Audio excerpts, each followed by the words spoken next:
I don't think. Yeah, the three of us, we have no tattoos, right? I don't. Zero. I definitely would have. Tattoos also. No. If I had gone All-American in swimming, I would have gotten one. That's the thing. A lot of people do. There's a particular tattoo with an eagle, and a lot of wrestlers get it too. Yeah. A lot of wrestler players have the All-American tattoo. It's easier to resist tattoos when you look up how expensive those things are. Yeah. Holy shit. Hundreds, once you get past a thousands certain of dollars. age, once you're past 30, I'm past tattoo time. And the same thing with psychedelic drugs now. I'm not going to go smoke DMT. I'm not going to climb a mountain in Peru and take ayahuasca. Oh, I'm the opposite. DMT is more appealing to me every year. Maybe it'll cycle back around for you, Danny. Maybe. Once I hit my 40s, man, something to look forward to. Joe Rogan pitches DMT hard. And he started getting tattoos like a maniac later in life also. So my theory isn't holding up too well. He acts like it's a permanent upgrade to your RPG character, that you'll just be more creative and open-minded, intelligent, and you'll look at problem solving in a new way. And he just sees it as a life upgrade. And I'm like, well, shit, I'm here in leather armor. I feel like he's kind of backing off against some of his wilder stances. He used to be the non-moon landing believer guy. Like, that was his thing. He would go on shows and talk shit about the moon landing. I haven't heard him bang that drum in a decade. He's gotten off I don't know if he's backing off. There's another thing, though. I didn't watch the highlight, but the clip says, I used to get way too high before this podcast. And that might be the change. Today. Yeah. Did you watch the clip? I haven't. Yeah, me too. Because there's like fucking 3 Joe Rogan clips a week or a day that surface like that are clickbaity. So I can't put them all. With the moon landing thing, what happened is he just started having some guests that were very smart and very well versed about the moon landing, and they just explained it to him. They're like, "Yeah, man, we went. Here's why," and they convinced him. You know, there have been people who are like, "You've been bought out. You know, you're bought and paid for. Big Moon has bought Joe Rogan. Yeah, Big NASA. Yeah." Yeah, but I prefer Big Moon. If you think about it, it's funnier. Like the moon landing conspiracy to me sounds like one of the most plausible conspiracy theories, because you think about it, in the year 1969, I mean, jet engines had developed 20 years before that, and then all of a sudden they had the technology to not only shoot something up into space, but then something came off that thing and went down to the moon, landed safely, then went back up to the other thing, shot around the moon, and came back to Earth. I'm not a scientist. It sounds complex. Are you trying to expect me to believe that this happened under the Nixon administration, not before it and not since, and you don't trust this? No, it's totally realistic. The real one that we do a bit on the show every few months or so where we bring in conspiracy theories and we try and convince the other two of us. I sent you a text just today. That hilarious, by the way. And the one that Woody did was Tower 7 for 9/11. And I had never given enough of a shit to even look into that. And even after Woody gave that little presentation, I did just the most basic topsoil level of research. And I was like, this shit doesn't make any sense. What happened? Tower really 7 is sketchy. Here? I actually did mine. I thought the Pennsylvania plane was shot down instead of just crashed. I wouldn't disagree with you. Yeah. Hey, Tower 7, there's a group called Engineers and Architects, though, that's legitimate scholars who are pushing for an independent investigation based off how sketchy that story is. So that one is pretty plausible. Yeah, I agree. They're like, a building fell down a couple blocks away and it was pretty hot. So, that takes down all kinds of other buildings. Yeah. It didn't take down any other buildings around it. But the one that was a building away, knocked it right down. For people, I guess, who are listening, who don't know what it is, it's the only steel skyscraper in history to have been brought down by fire. There was a fire in 2 floors, a couple office chairs were burning, and the whole thing pancaked. I'm exaggerating a little bit. There were a couple floors legitimately on fire. Just imploded, controlled demolition style collapse like the other 2 towers, even though Tower 7 wasn't hit by any kind of plane. I didn't know it was even on fire. The pancake collapse thing kind of makes sense to me. For example, right? If I hit the top of a pole, then the bottom of the pole would move right away. So when this thing collapses, it's possible that that shock load zooms to the bottom in a hurry. It doesn't have to collapse 1 floor at a time. Yeah, They could I'm just such a all moron. boom. I don't know. I I'm don't in the know. same boat. I'm like, this is fake, and someone will be like, actually, science says, and I'm like, well, then maybe it's real.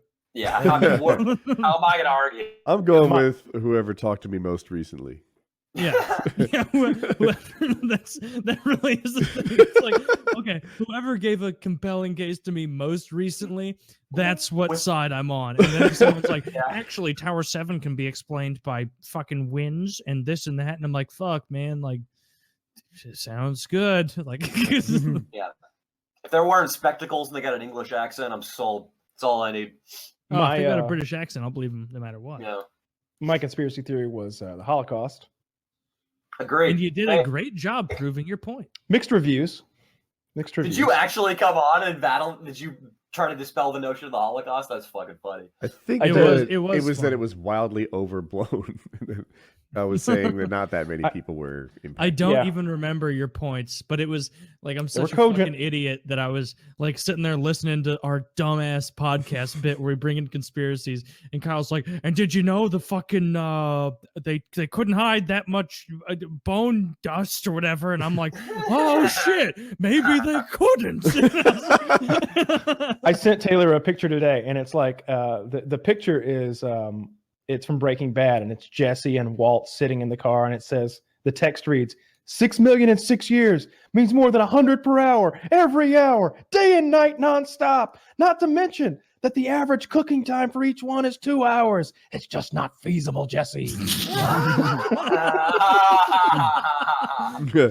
That was a very funny meme. Yeah. Very inappropriate, but very funny. That's what makes it fun. Yeah. That's what makes it funny. Exactly. When I was a history major, and we actually had professors that would take time to dispel the Holocaust denier theories, and they were saying that the Holocaust deniers theories are built around just like finding date inconsistencies in diaries and then extrapolating that people were lying based on that. But I missed the presentation, so I don't have all the details here. Your presentation. Yeah, that also sounds really boring. I wouldn't have paid attention either. I put together a PowerPoint for mine. Yeah, it would be so funny if like one episode after we did the conspiracy thing is like Kyle comes back with a full ass PowerPoint. Just projected on that wall. Also, this is I want to see the crazy like yarn conspiracy theory shit. Like this guy connects to this guy. Yeah, with Charlie Kelly with a cigarette like turning around. Yeah, that's what you want. Yeah, we've covered today some.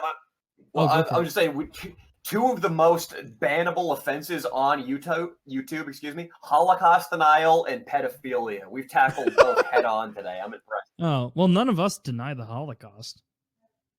Not now that Kyle walked away. I'm saying it right now. Now that Kyle walked away. None of us. Woody and I do not do that. That was a great bit to bring in for the conspiracy thing, because I went really light with it, like about the Denver airport and one other one. That is what and you then did, yeah. And that was actually an interesting. I think you might have done Syria. I think I did that, and I think Syria might have talked about a different time. And then you did Tower 7, and Kyle went fucking whole hog with the Holocaust, which was that's hilarious. That's really fucking funny. You know? Yeah, good for him for being funny. And like, I guarantee there are. Wait, what is this? What is this you keep linking, Woody? Oh, it has my attention. So, the IRS followed Bitcoin transactions, resulting in a takedown of the largest child exploitation site on the web. So these guys had kiddie porn. And let me just read a little bit from the top paragraph, because news works like this. The largest dark web child pornography site in the world has been taken down. That's the word today from the U.S. Attorney's Office in the District of Columbia. The criminal department, whatever. According to the agents, became aware of Welcome to the Video, the largest child sexual exploitation market by volume of content, because their work on previous dark web marketplaces. Anyway, what was interesting, especially about this to me, is the IRS was able to trace Bitcoin transactions to the site for people all over the world who were uploading and downloading the material, as well as the file location of the site administrator. By analyzing the blockchain and de-anonymizing Bitcoin transactions, the agency was able to identify hundreds of predators around the world even those who thought they could remain anonymous. And that was the part that kind of captured my interest. I'm not a crypto expert, and I don't pretend to be, but I thought that anonymizing it was kind of part of the deal, that it was almost like cash. That's what I would imagine. Right? And it appears that it's not that anonymous. And that if you think Bitcoin is like cash and you're using it to buy your whatever hitmen on the dark web, then they can trace it back to you. And not only Dude, like if you're using Bitcoin to buy child porn, I fucking hope they find you. You're a piece of shit. Thank you should for be killed. thank you for sharing this news. I'm gonna take this out back and bury it real quick. This is my second hard drive. Yeah. Yeah, that's interesting. I guess I always thought the anonymity of it was kind of uncrackable. But I guess not. I talked about this on my stream, and a lot of people seem to know already that like Bitcoin being anonymous is a myth. And I wonder how anonymous it is, right? Like they're able to I'm messing it. What's Tor, like the onion router, like that apparently that's not quite as anonymous as you think it is. It's supposed to be also, that they're able to get people through that. I don't know. How do I commit illicit crimes over the internet without getting caught exactly? Don't ask me. I'm a good legal boy, so I don't know. Okay. I don't even know how to plug in my microphone. I'm not taking my chances with Bitcoin and child porn. What about your phone? Right? Can they? Are they proud? I watch child porn on that. Edward Snowden was just on Rogan talking about the dangers of your phone. You don't want that phone anywhere near you if you're going to say anything that you wouldn't want said publicly. You know what I don't like about my phone recording me is that when I'm looking at memes and funny things while I'm shitting, it's getting all of my struggling to shit faces. And I do not want those faces out there. It's not attractive. Almond has fiber, and it only makes you like kind of fat. I don't want anybody looking at I my thought you shit like faces. cashews. Everyone says almonds? that. I mean, I do Cashew like map cashews. you. Yeah, I'm getting capital T's out of that lately. Don't throw stones.